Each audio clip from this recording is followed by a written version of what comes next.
यश प्रसादात् भगवत्प्रसादो यश प्रसादान्नगते कुतोऽपि ध्येयं स्तवन्तस्य यशस्त्रिशन्धं वन्दे गुरो श्रीचरणारविन्दम् अनर्पितचरिं चिरात् करुणयावतीर्ण खलु समर्पयितुमुन्नतोज्ज्वलरसा स्वभक्तिश्रिया हरिपुरटसुन्दरद्योतिकदम्बसन्दीपित सदा हृदयन्दरे स्फुरतु सचिनन्दन बर्हापीडाभिरामं मृगमदतिलकं कुण्डलाक्रान्तगण्डं कञ्जाक्षं गम्बुकण्ठं स्मितशुभं स्वाधरीन्यस्तवेणु श्यामं शान्तं त्रिभङ्गं मृगर्वशनं भूषितं वैजयन्त्या वन्दे वृन्दावनस्थं युवतिशतवृतं ब्रह्मगोपालवेशम् हा कृष्णकरुणा सिन्धु दीनबन्धु जगत्पते गोपेशु गोपिकान्त श्रीराधाकान्त नमस्तुते तप्तकाञ्चन गौराङ्गी श्रीराधे वृन्दावनेश्वरी वृषभानुसुतें देवी तं नमामि हरिप्रिये नारायणं नमस्कृत्यं नरं चैव नरोत्तमं देवीं सरस्वतीं व्यासं ततो जयमुदीरये तुलसीकाननं यत्र यत्र पद्मवनानि च पुराणपठनं यत्र तत्र सन्निहितः हरिः जय रूप सनातन भट्ट रघुनाथ श्रीजीव गोपाल भट्टदास रघुनाथ এই ছয় গোসাইর করি চরণবন্দন যা হইতে বিঘ্ননাশভীষ্ট পুরন वंशाकल्पतरुभ्यश्च कृपा सिन्धुभैव च पतितानां पावनेभ्यो श्रीवैष्णवेभ्यो नमो नमः। दुर्गमे पृथिवीन्धस्य स्खलत्पादगतिर्मुहुः स्वकृपाजष्टिदानेन सन्तु सन्तबलं बलम्।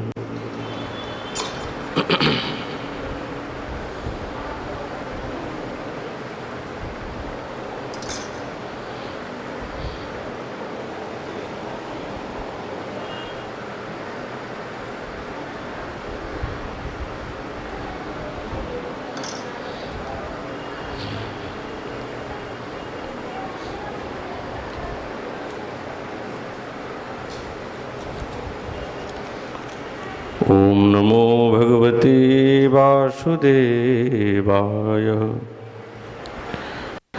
श्री श्री उत्कलिका वल्लरी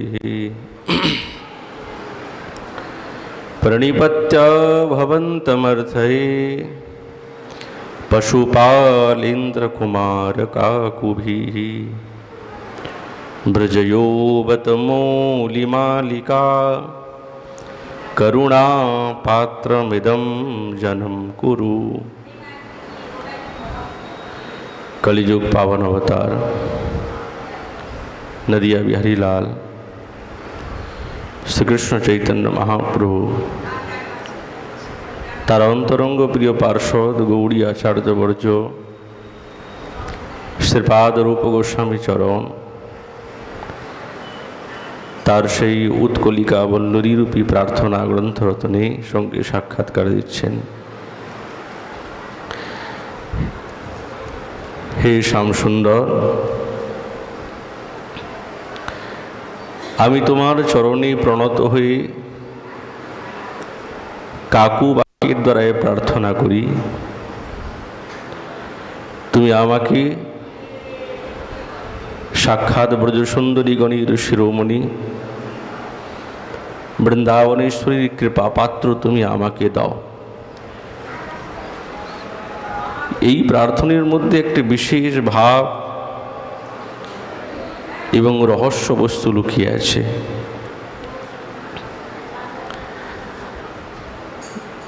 যার কৃপা তিনি চেয়েছেন তিনি হচ্ছেন সাক্ষাৎ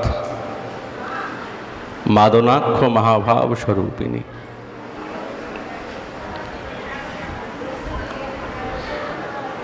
এই রসের অধিকার সকলে পায় না,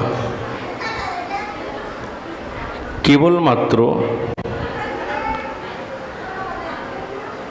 কিঙ্করীগণের একমাত্র হার্দ বস্তু।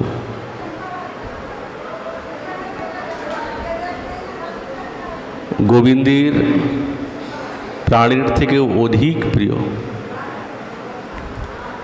दूरी स्निग्ध परंपरा विजयताम दूरी सुहृद मंडली भृत्या सन्तु विदुरतो ब्रजपत्यरण्ये प्रसंगकुत यत्र श्री वृषभानुजा कृतवती कुंजोदरी कामिना द्वारस्था प्रियकिंकरी परमहम शुष्यति कांची ध्वनि।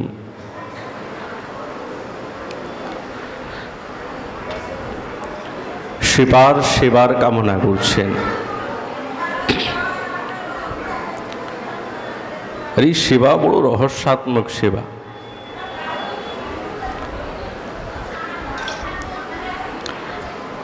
যেই সেবার অধিকার সকলে পায় না, কেবলমাত্র মঞ্জুরিগণ ছাড়া। তাই জন্যে শ্রীপাদ একটি শব্দ বললেন, দূরে স্নিগ্ধ পরম্পরা বিজয়তাম দূরে সুহৃদ মণ্ডলী। যেই স্থান থেকে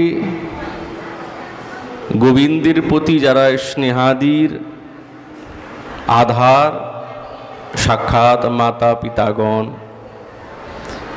এবং তদীয় শহীদগণ নিরন্তর দূরে অবস্থান করেন,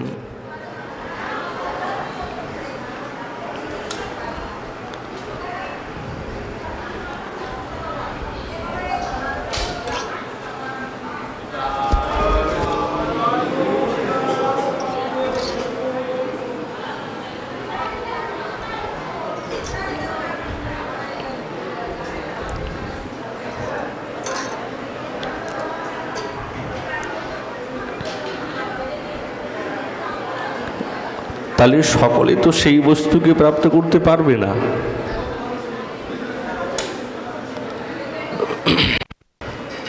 সকলের পক্ষে তো সম্ভব না, বলছে না। সাক্ষাৎ বৃন্দাবনেশ্বরী সেই গোবিন্দের সঙ্গে কেলিবিলাসে প্রবৃত্ত হয়েছেন, আর সেখানে তার সেই প্রিয় কিঙ্করী আমি এই কুঞ্জের দ্বারে দাঁড়িয়ে তার সেই শ্রেষ্ঠ কাঞ্চির ধ্বনি শ্রবণ করে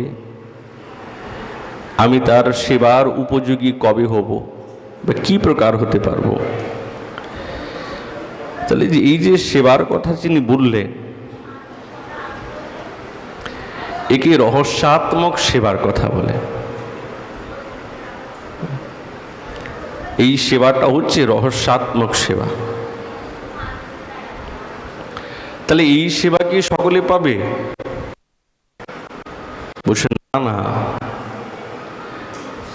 সকলের পক্ষে সম্ভব নয়।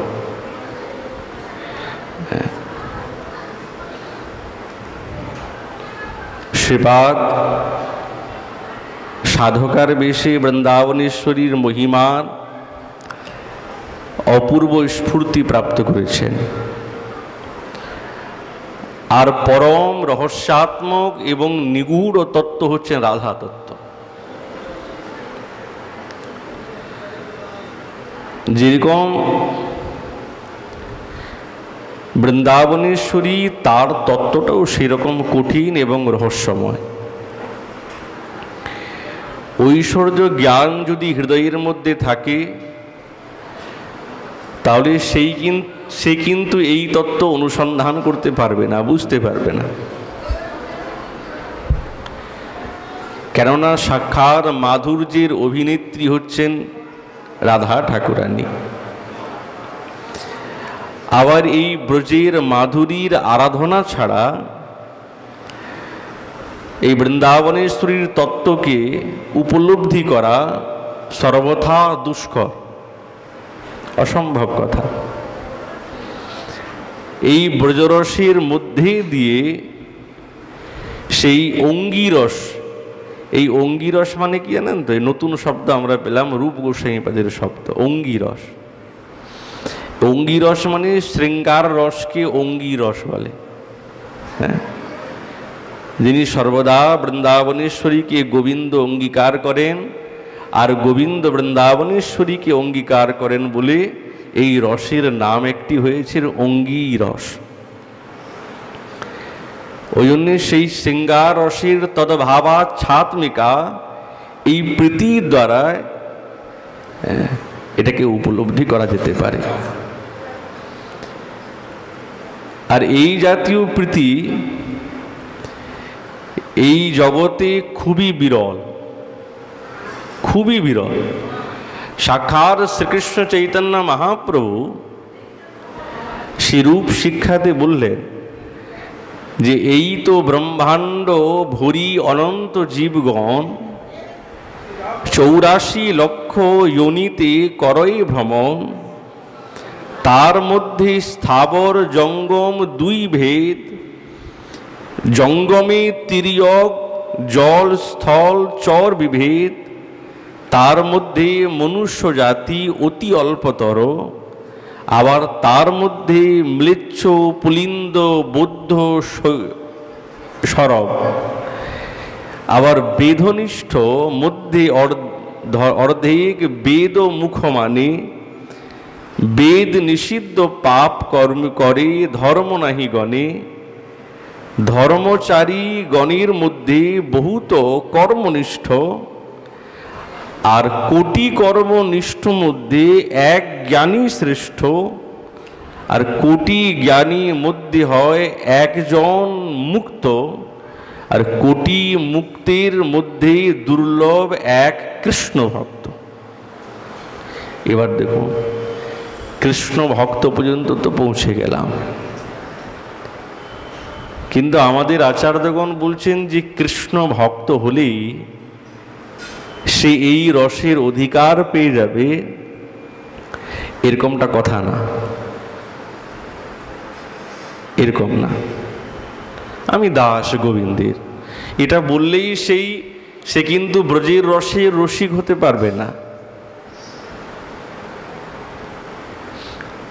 এরপর থেকে আমাদের আচার্যগণ বলছেন যে কৃষ্ণ ভক্তের মধ্যে আবার এই ব্রজের মধুর রস জাতীয় ভক্ত অতি বিরল। আবার তার থেকেও আবার বেশি বিরল কি, যে বৃন্দাবনেশ্বরীর সখী ভাবাপন্ন ভক্ত অতি বিরলতর। আর সর্বোপরি রাধা স্নেহাধিকা ভাবোল্লাসারতি যুক্ত সেই মঞ্জরি ভাবের ভক্ত অতি বিরলতম। তম মানে অনেকের মধ্যে একবারে অল্প না, কম, খুব খুব কম। আর সত্যি তো এই মহাপ্রভুর বড় অবদান তো গৌরীয়, তিনি হচ্ছেন প্রণেতা।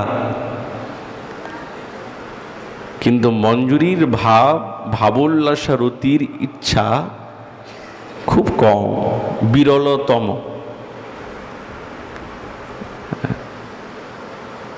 শ্রীপাদ বলছেন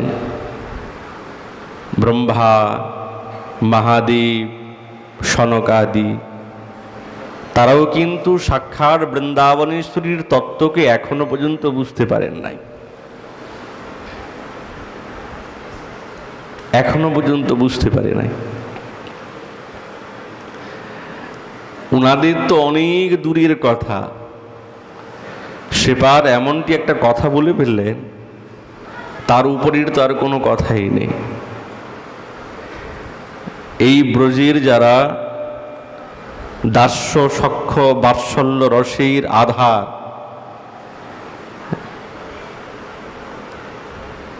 তারাও কিন্তু রাধা গোবিন্দের পরম সেই রহস্যাত্মক নিকুঞ্জ লীলায় তাদেরও প্রবেশ নাই, তারাও প্রবেশ করতে পারে না। ওই জন্য প্রথমেই বললেন না, দূরে স্নিগ্ধ পরম্পরা বিজয়তাম। দূরে মানে দূরে থাকেন, এরা সামনে আসতে পারেন না। কারা তারা? যারা কৃষ্ণের প্রতি স্নেহ রসে পূর্ণ, মা যশোদা, নন্দ বাবা, আরো যারা গোপ গোপীগণ যারা কৃষ্ণকে বাৎসল্য ভাবিতে ভালোবাসেন।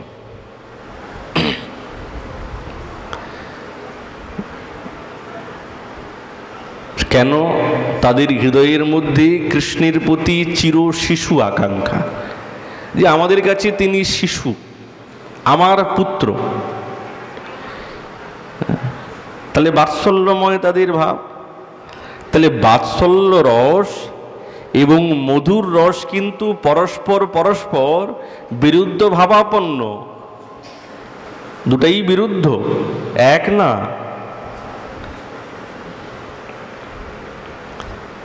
মা যশোদার কাছে গোবিন্দ নিরন্তর স্তন্যপায়ী শিশু,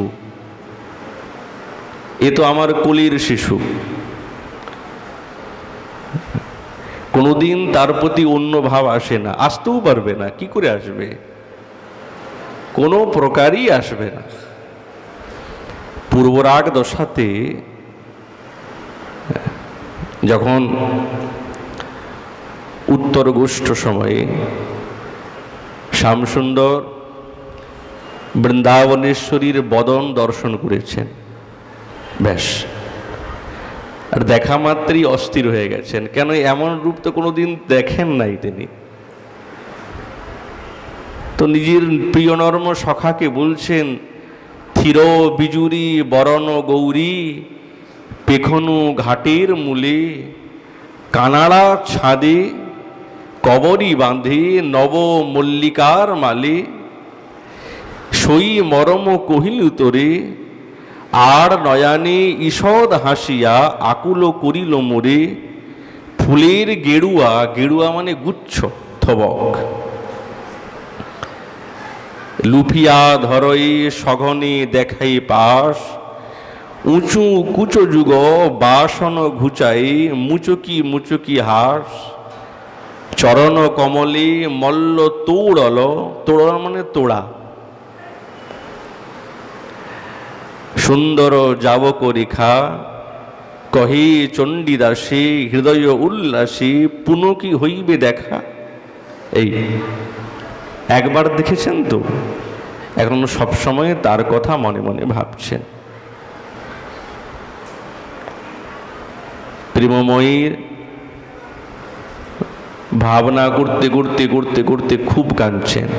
রাত্রিবেলা নিদ্রা নাই তো, এখন কেবল কাঁদিয়েছেন। সারা বৃন্দাবনেশ্বরীর কথা চিন্তা করতে করতে করতে করতে অঝর নয়নে কানতে কানতে কানতে কানতে বুকটা ভেসে গেছে, নিদ্রা নাই। যেই রূপ তিনি দর্শন করেছেন দূর থেকে, সেই রূপ কিছুতেই এই মন থেকে কি বের করা যায়? অসম্ভব কথা, বের করা যায় না। ওই জন্যে গোবিন্দ সারা রাত ঘুমান নাই, জেগেই আছে। কেউ যদি কাঁদে তো ঘুমাবে না কাঁদবে? একটাই তো হবে, দুটা তো একসঙ্গে হয় না। খুব কেঁদেছেন। মা যশোদা যখন সকালবেলা প্রাতকালে গোপালকে দেখলেন, সোহাগ ভরে জাগালেন, উঠরে বাপ নীলমণি, খাওরে নবনী, গগনে উদিল ভানু।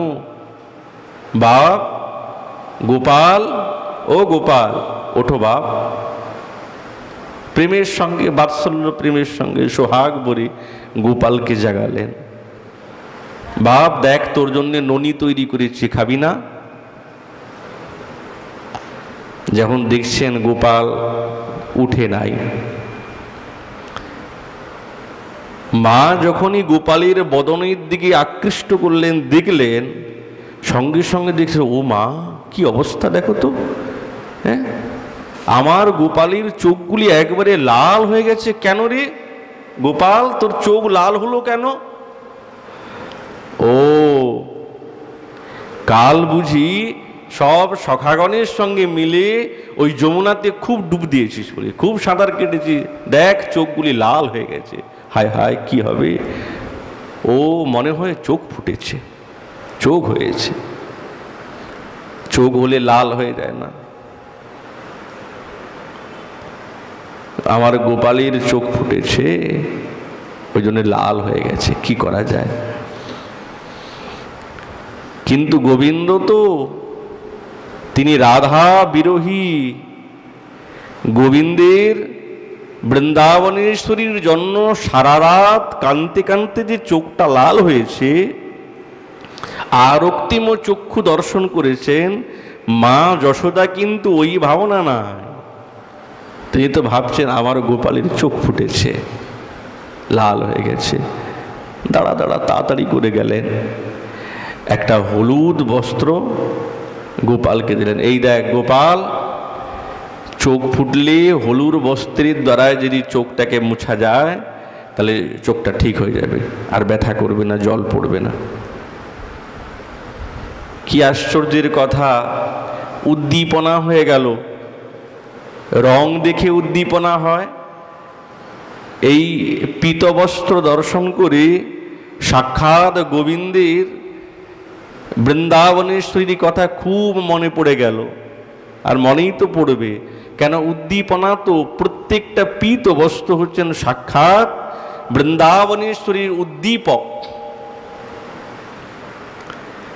এখন তো বলতেও পারছে না, অভিব্যক্তও করতে পারছে না, তো কি করবেন? দু চার ফোঁটা সেই হলুদ বস্ত্র দেখে আর কেঁদেই ফেললেন। তো মা যশোদা ওই কান্না দেখে বলছে, দেখলি তো কত বেশি রোগটা বেড়ে গেছে, ওই জন্য চোখের থেকে জল পড়ছে, মোচ মোচ মোচ। চোখের নিকটে যত সেই পীতবস্ত্রটা আসে ততটা বৃন্দাবনেশ্বরীর কথা মনে পড়ে, যেন তিনি মনে করছেন আমার নিকটে বুঝি সেই নবকিশোরী, নবীন কিশোরী, মেঘের বিজরী চমকিয়া চলিয়া গেল, ওই বুঝি আবার এসেছেন। ওই পীতবসন দেখে ছটফট করে কাঁদছেন। মায়ের ভাবনা আলাদা, গোবিন্দের ভাবনা আলাদা, তাহলে বিরুদ্ধ ধর্ম হলো না? মিল আছে? নাই তো, হতেই পারবে না মিল।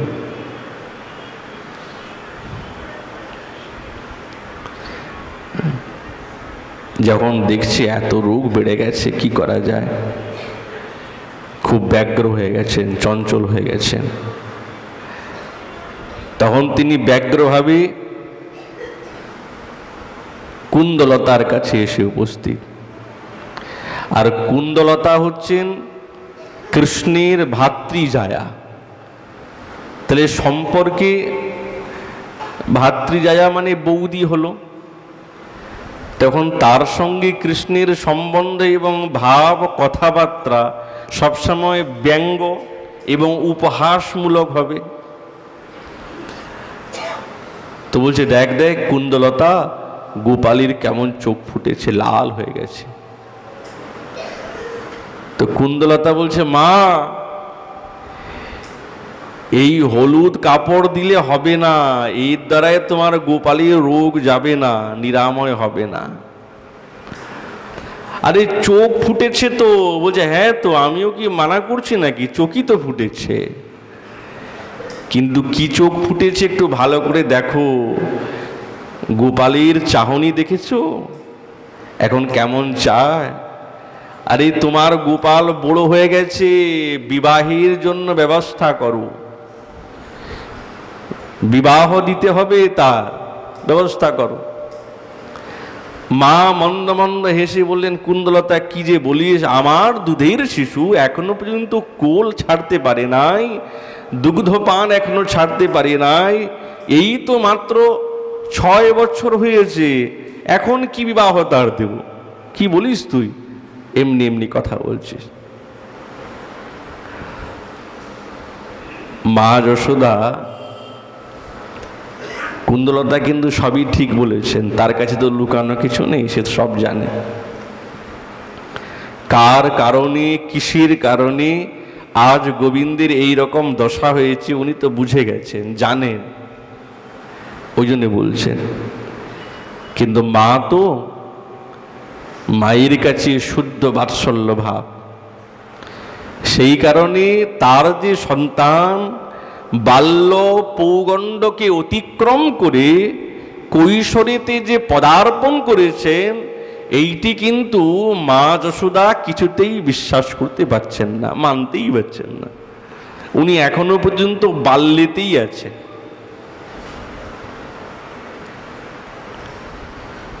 মায়ের কাছে একটাই কথা, আমার গোপাল কোলের শিশু, আমার কোল ছাড়ে না গোপাল। কিন্তু গোপাল যে মায়ের কোল অপেক্ষা এই মলয় সমীরণ, চাঁদের আলো, ফুলের গন্ধ তার মনকে যে অন্যদিকে মাতিয়ে রেখেছে, এটা কিন্তু তিনি বুঝতে পারেন নাই। কে মাতিয়েছে? সাক্ষাৎ বৃন্দাবনেশ্বরী। শ্রীপাদ বলছেন, নবীন কিশোরী মেঘের বিজরি চমকি চলিয়া গেল, সঙ্গীর রঙ্গিনী সকল কামিনী ততই উদয় ভেল, সই জনমিয়া দেখি নাই হে নারী, ভঙ্গিম রঙ্গিম ঘন যে চাহনি, গেল যে মৌতিমহারি, অঙ্গের সৌরভে ভ্রমরা ধোয়ে ঝঙ্কার করই যায়, অঙ্গের বসন ঘুচায় কখন কখনো ঝাঁপয়ে তাই, মনের সহিতে মরম কৌতুকে সখীর কান্ধিতে বাহু, হাসির চাহনি দেখালো কাহিনী পরাণ হারাইন তহু। প্রাণ তো ওখানে হারিয়ে ফেলেছেন, কিন্তু মায়ের কাছে বাৎসল্য ভাব যায় না। কেন? মা যশোদা না এই মধুর রসের উপযোগী নয়। মধুর বলতে সাক্ষাৎ মাধুর্য, এই মাধুর্য রসের উপযোগী তিনি না। ওই জন্য সেই রস নিকটে থাকা সত্ত্বেও সেটি তিনি আস্বাদন করতে পারছেন না, তো পারবেনও না। ওই জন্য জীব গোস্বামীপাদ বলছেন, কত রহস্যাত্মক কথা বলছেন। হ্যাঁ, যে বাৎসল্য রসের উপাসকগণের এই রহস্যময় নিকুঞ্জ লীলার উপাসনার অধিকার নাই। এটা আমার কথা না, ছিল জীব গোস্বামীপাদের কথা। রহস্য লীলা তু পৌরুষ বিকারা বৎ ইন্দ্রিয়ৈ পিতৃপুত্র দাস ভাবশ্চ নোপাস্যা। কেন? বলে স্বীয় ভাব বিরোধাৎ ভক্তি সন্দর্ভে।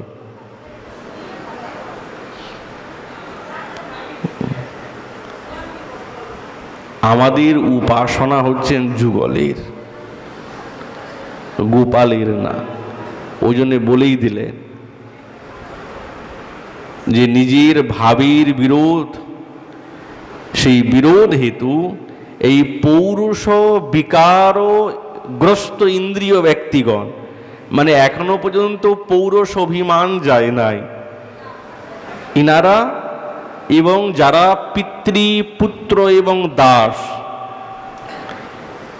এই ভাবযুক্ত ভক্তগণ এই রহস্যময় নিকুঞ্জ লীলার উপাসনার অনধিকারী, না পাশ্যা, পরিষ্কার বলে দিলেন।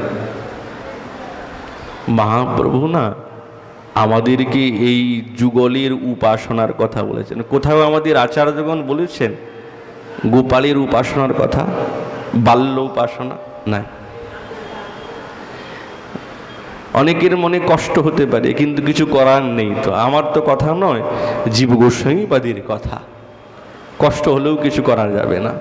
মহাপ্রভু যেটা বস্তু নয়, দেখুন যদি এই বস্তু হতো তাহলে সাক্ষাৎ বল্লভাচার্যজি, যিনি পুষ্টি মার্গের প্রদর্শক, তিনি কেন এই যুগল রসের উপাসনাতে আসলেন? তিনিও তো মধুর রসেরই উপাসক ছিলেন, কিন্তু মধুর্য রস উপাসনা থাকা সত্ত্বেও কিন্তু তিনি এই নিকুঞ্জের, এই নিভৃত নিকুঞ্জের রহস্যাত্মক লীলার উপাসনার অনধিকারী ছিলেন তিনি। কিন্তু মহাপ্রভুর সঙ্গ লাভ করে, তার কৃপাপ্রাপ্ত হয়ে তিনি সাক্ষাৎ শ্রী গদাধর পণ্ডিত কাছ থেকে আবার তিনি এই যুগল রসের উপাসনার এই ক্রম তিনি জেনে ফেললেন। মহাপ্রভুর বস্তুটাই হচ্ছেন এই। তাহলে যারা মা যশোদা, নন্দ বাবা, আরো যারা দাসভাবের উপাসনা করছেন, সখ্যভাবের উপাসনা করছেন, এরা হচ্ছেন দূরে, এর অধিকার নাই নিবৃত নিকুঞ্জে, রহস্যময়। তাহলে এর দ্বারা এতে বোঝা গেল যে বাৎসল্য ভাবের উপাসনাতে এই নিবৃত নিকুঞ্জের মঞ্জুরি ভাবের সাধনা হবে না। সোজা কথা, যে মঞ্জুরি ভাবের সাধনা হবে না।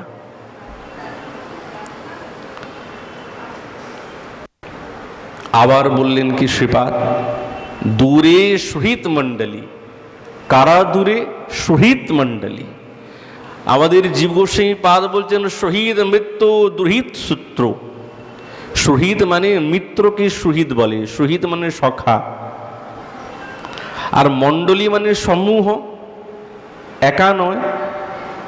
তাহলে কৃষ্ণের শহীদ বা সখা মণ্ডলী তারাও কিন্তু এই রহস্যময় এই নিকুঞ্জ লীলা তার থেকে বহু দূরে, তাদেরও প্রবেশ নাই, ওরাও প্রবেশ করতে পারে না।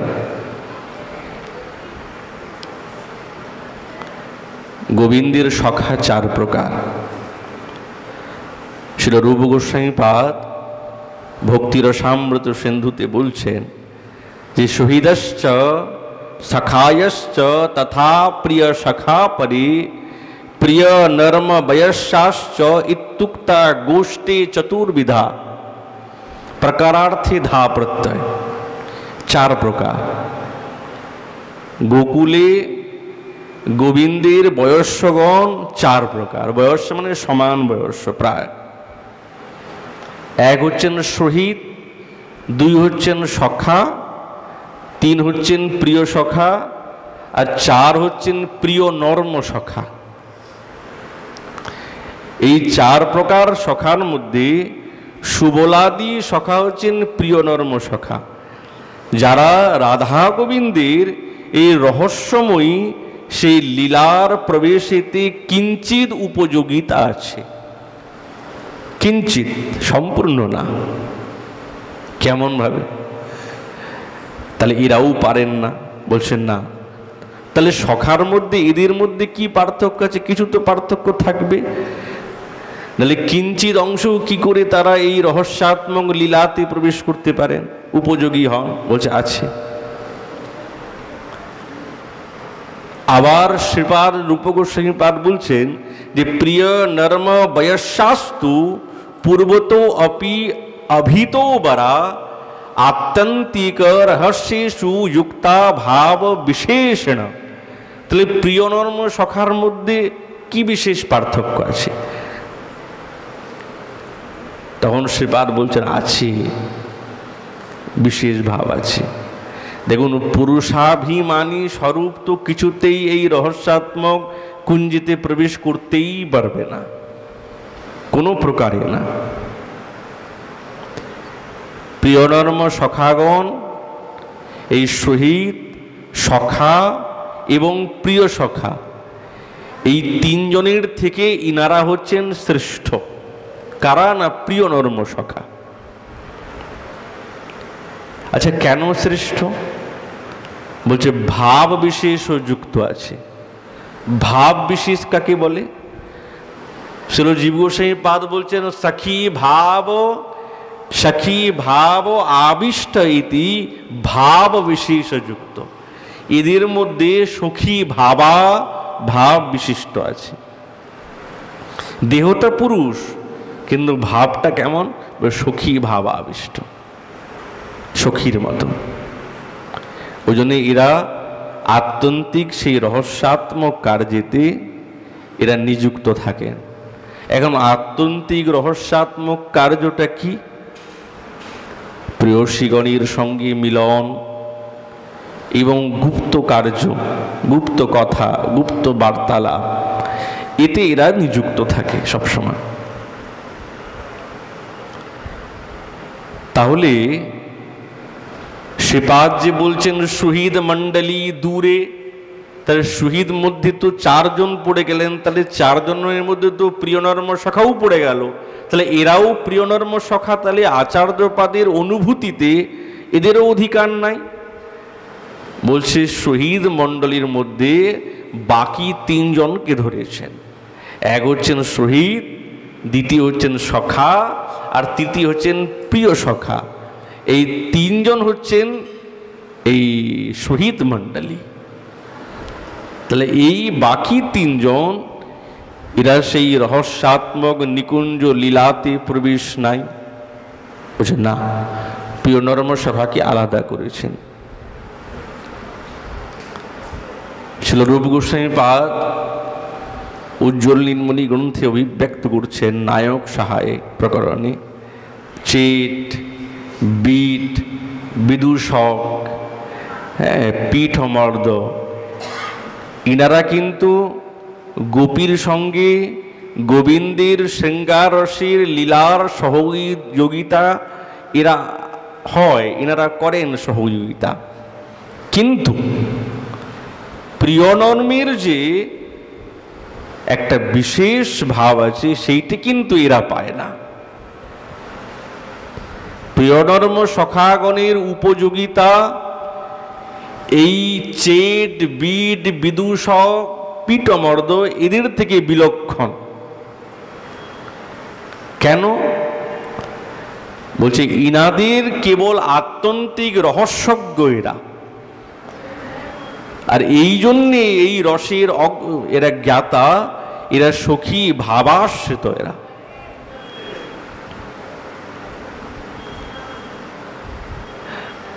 সেটা কেমন? সখী ভাব কাকে বলে এটা তো জানতে হবে। আমাদের আচার্যগণ আমাদের মনে যা প্রশ্ন জাগে না তার আগেই ওনারা জানেন যে জিজ্ঞাসা অবশ্যই করবে যে সখী ভাব কাকে বলে। সঙ্গে সঙ্গে তিনি বলছেন যে আত্যন্তিক রহস্যজ্ঞ সখী ভাব সমাশ্রিত সর্বেভ্যো প্রণয়ীভ্যো অশো প্রিয়নর্ম সখোবরা। শ্রীল জীব গোস্বামী পাদ বলছেন যে সখী ভাব শ্রীকৃষ্ণ তৎপ্রিয়স্যা পরস্পর মিলনেচ্ছা তং সমাশ্রিত ইতি তেন তস্য পুরুষ ভাবশ্চ আবৃত ইতি ভাব। গোবিন্দ এবং তার প্রিয়সীগণের সঙ্গে পরস্পরের মিলনের সম্পাদনের ইচ্ছাকে সখী ভাব বলা হয়। কিভাবে গোবিন্দকে প্রিয়সীগণের সঙ্গে মিলিয়ে দেবেন, এটি হচ্ছেন সখী ভাব। আর সখী ভাবেতে কি থাকে? সখী ভাবেতে তাদের ইচ্ছাটা খুব সম্যক থাকে, খুব ইচ্ছা, খুব ইচ্ছা। আর এর দ্বারা কি প্রাপ্ত হন তারা? তারা পুরুষের ভাবকে আবৃত করে রাখেন। ওই জন্য বললেন কি পুরুষ ভাব আবৃতশ্চ, কেননা পুরুষের তো অধিকার নাই, ওখানে তো পুরুষের অধিকার নাই। ওই জন্য রূপ গোস্বামী পাদ বলছেন, জীব গোস্বামী পাদ বলছেন পুরুষ ভাব আবৃত। তাহলে কি ভাবটা ব্যক্ত হয়? সখী ভাব। প্রিয়নর্ম সখাগণের মধ্যে সুবল হচ্ছেন প্রধান, সর্বপ্রধান সুবল।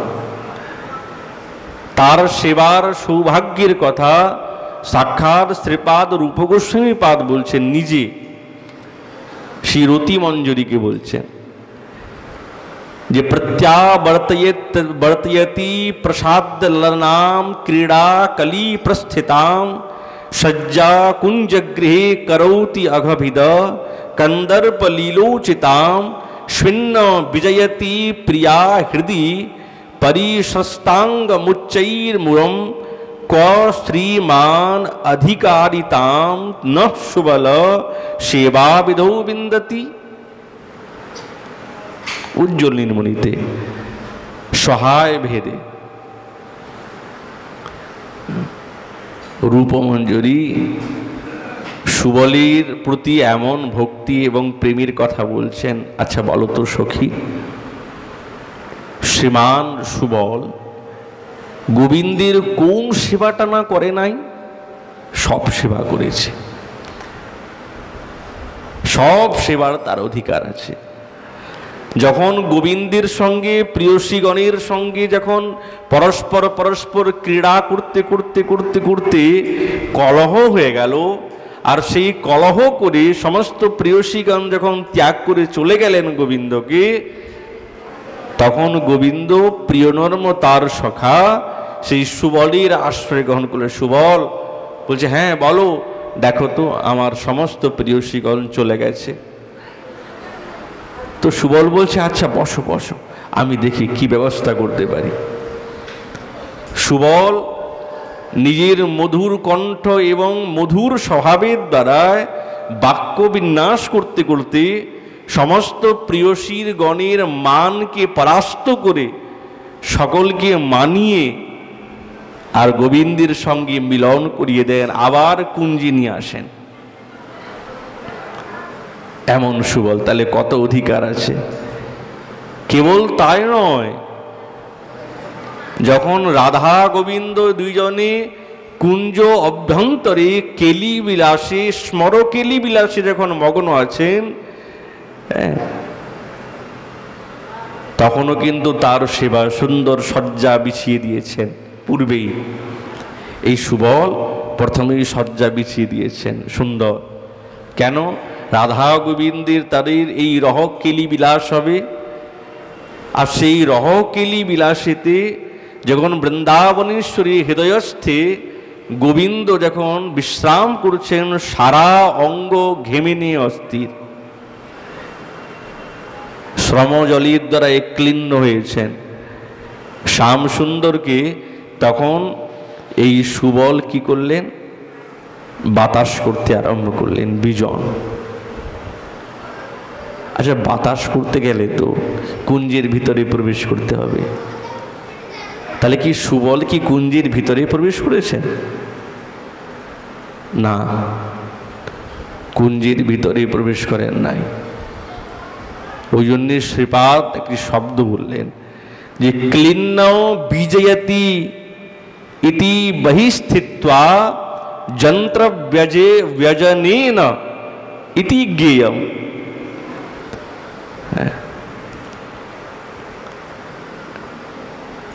সুবল না ওই কুঞ্জের বাইরের থেকেই ব্যজন করছেন। তো বাইরের থেকে কি করে ব্যজন করবে? বাতাস করা যায়? কুঞ্জের বাইরের থেকে বাতাস করব, গোবিন্দের কাছে যাবে বাতাস?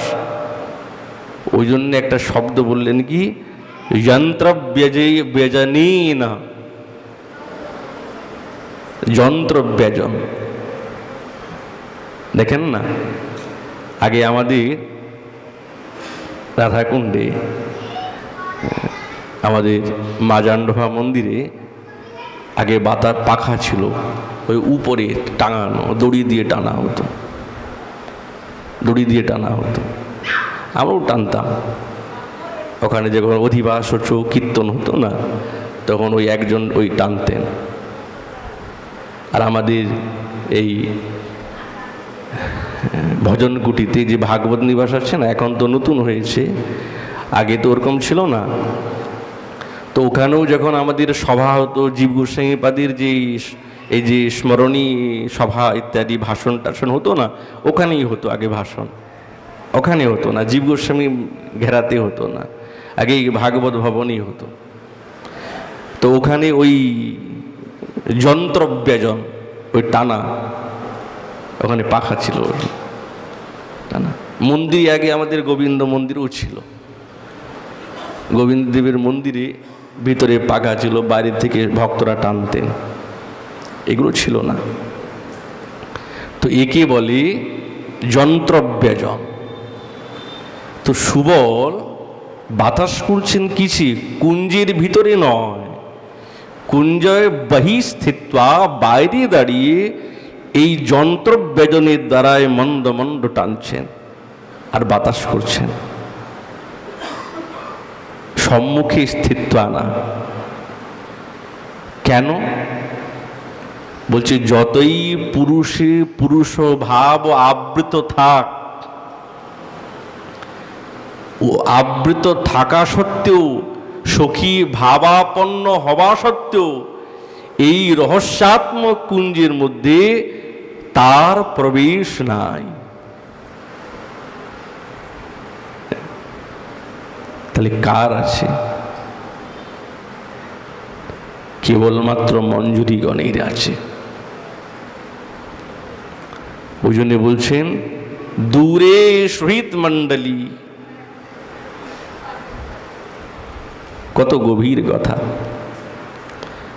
আবার বলছেন কি, আর কে প্রবেশ করতে পারে না? বলছে ভৃত্যা সন্তু বিদূরত,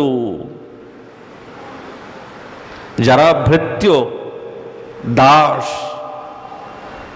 তারাও অনেক দূরে।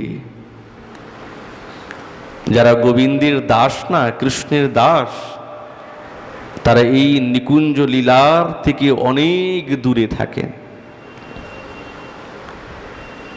যদিও এই ধামের মধ্যে বিদ্যমান যে সমস্ত দাসগণ, তাদের মধ্যে ঐশ্বর্য জ্ঞান নাই, ঐশ্বর্য জ্ঞানের তো কোনো গন্ধই নেই। তাহলে ব্রজের যারা দাস, তাদের মধ্যে কি আছে? সম্পূর্ণ মাধুর্য আছে। তো দাস, তার মধ্যে মাধুর্য থাকবে কি করে? দাস মানেই তো সবসময় যার দাসত্ব করছেন তার প্রতি প্রভুত্বের জ্ঞান থাকা, আর যেখানে প্রভুত্বের জ্ঞান থাকবে সেখানে ঐশ্বর্য থাকবে। তাহলে ঐশ্বর্য থাকলে তো সে তো পারবেই না। বলছে না, ব্রজের মধ্যে তো ঐশ্বর্য নাই। ব্রজের যারা দাস, তাদের মধ্যে মাধুর্যপূর্ণ আছে। তারা কি ভাবেন? আমাদের ব্রজরাজ তিনি হচ্ছেন রাজা মহোদয়, তিনি একজন প্রভাবশালী, অত্যন্ত গুণবান। ওই জন্যে তার পুত্র বলে তারা সবসময় তার প্রতি এই জ্ঞান রাখেন, কিন্তু আন্তরিক তারা, তাদের মনের মধ্যে কোনো ঐশ্বর্য ভাব নাই, মাধুর্য আছে। ওই জন্যে গৌরবপ্রীত তার হৃদয়ের মধ্যে সঞ্জাত হয় না। গৌরবপ্রীত তখনই আসে যখন ঐশ্বর্য ভাবাপন্ন হবে, মাধুর্য ভাব থাকে। শিল জীব গোস্বামীপাদ এই ব্রজস্থ দাসগণের যে প্রীতি তার ভেদটাকে প্রকাশ করছেন। সচ অক্রূর আদি নাম ঐশ্বর্য জ্ঞান প্রধান। অক্রূর মহারাজ ইত্যাদি ইনাদের মধ্যে ঐশ্বর্য প্রধান দাস ইনারা। আর উদ্ধবাদি নাম তত্তদ সদ্ভাব অপি মাধুর্য জ্ঞান প্রধান। আর উদ্ধবাদীর মধ্যে কি আছে? মাধুর্য প্রধান ঐশ্বর্য জ্ঞান আছে। ঐশ্বর্য আছে কিন্তু মাধুর্যের ভাবটা বেশি আর ঐশ্বর্যটা কম। কিন্তু যারা ব্রজস্থানান্তু মাধুর্যৈকময় এব, এই ব্রজের মধ্যে যারা দাস তাদের মধ্যে মাধুর্যেরই প্রাচুর্য আছে। তারাও এই রহস্যাত্মক লীলাতে প্রবেশ করতে পারবে না, না পারবে না, কোনোদিনই সম্ভব নয়। তাহলে কারা পারবে? তাহলে দাস্য, সখ্য, বাৎসল্য। দাস্য এবং সখ্য, তার থেকে শ্রেষ্ঠ হচ্ছে বাৎসল্য।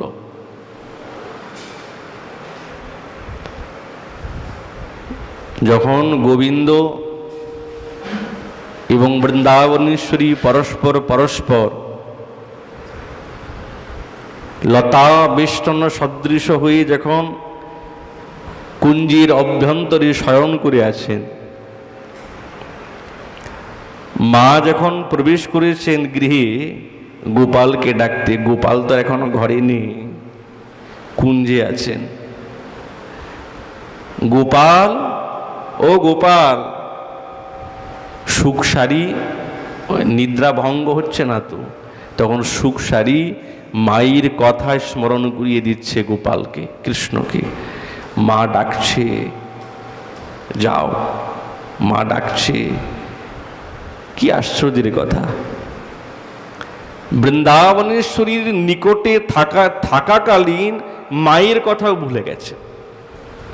এইটাই তো মধুর এবং মাধুর্য রস।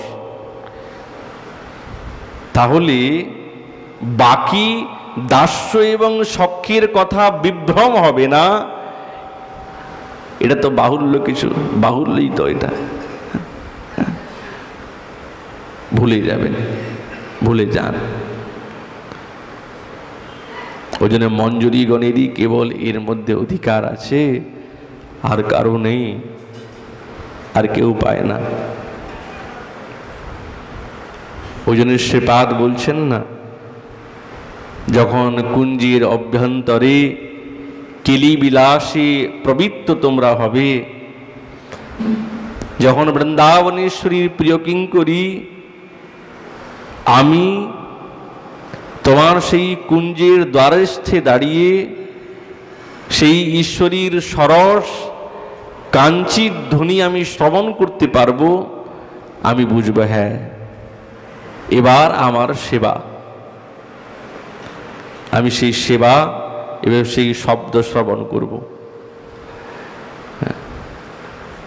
এর দ্বারাই শ্রীপাদ এইটাই আমাদেরকে বুঝাচ্ছেন সাধকগণকে, যে কোনো প্রকারে মধুর রসে আসতেই হবে।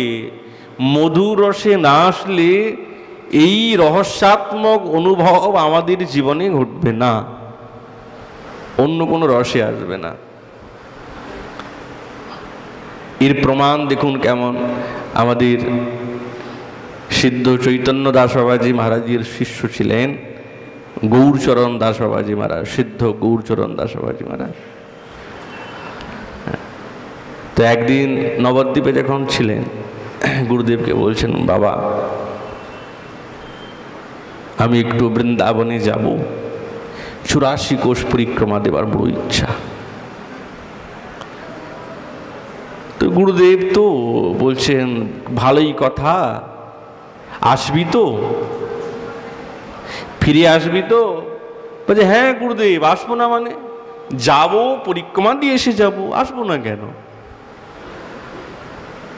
তখন সিদ্ধ চৈতন্য দাস বাবাজি মহারাজ বলছেন, আসতে দিলে তবে তো আসবি, কেন আসতে দেবে না? হ্যাঁ গুরুদেব আসবো। ঠিক আছে যাও। গৌরচরণ দাস বাবাজি মহারাজ এসে গেলেন, ব্রজমণ্ডলী 84 কোষ পরিক্রমা দিলেন। মহাবনী দাউ দাদার দিব্য রূপামৃত দর্শন করলেন, ভাবে বিভোর, বাহ কি সুন্দর রূপ।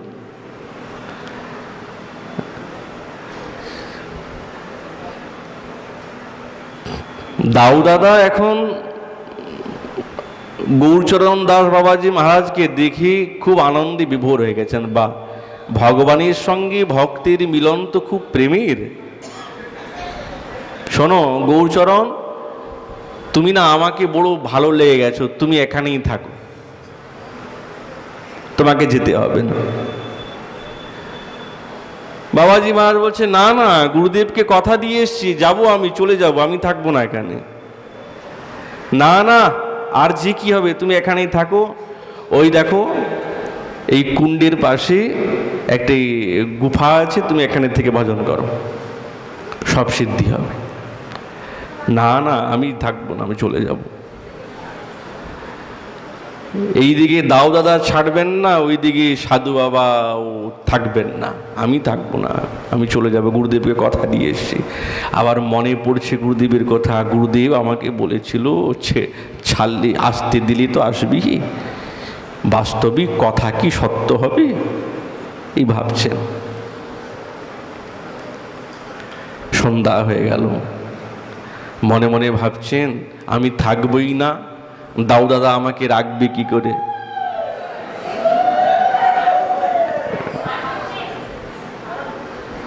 আমি রাতের আধারে পালিয়ে যাব।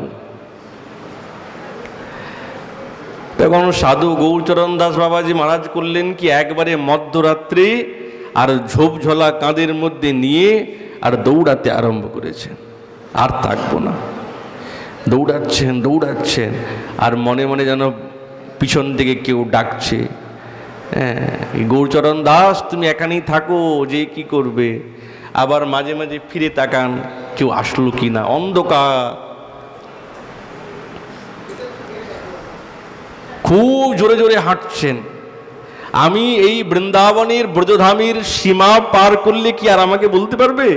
আর তো ধরতে পারবে না। দৌড়াতে দৌড়াতে দৌড়াতে মনে মনে ভাবলেন, হ্যাঁ প্রহর খানি দৌড়িয়েছেন,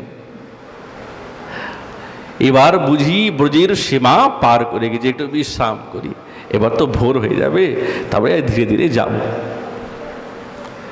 হেঁটে হেঁটে নবদ্বীপ থেকে বৃন্দাবনে এসেছেন, তো হেঁটে হেঁটেই যাবেন।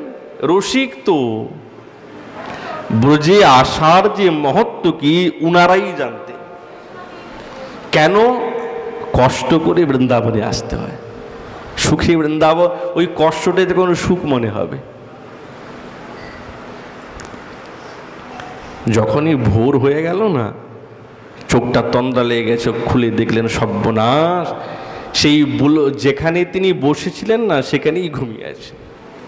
হায় হায়, তাহলে সারা রাত আমি এই বলদেব কুণ্ডের পরিক্রমা লাগালাম, ঝোলা নিয়ে, মাথার মধ্যে ঝোলা নিয়ে এই বলদেব কুণ্ডের পরিক্রমা লাগিয়েছে, সারা রাত দৌড়িয়েছেন।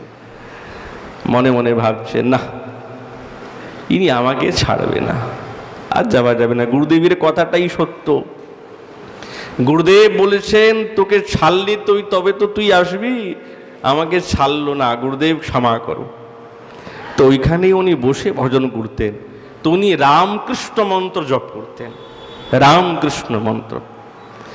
আর মনের মধ্যে অভিমান কি, উনি উপাসক ছিলেন সখ্যভাবে, ওনার উপাসনা ছিল সখ্য।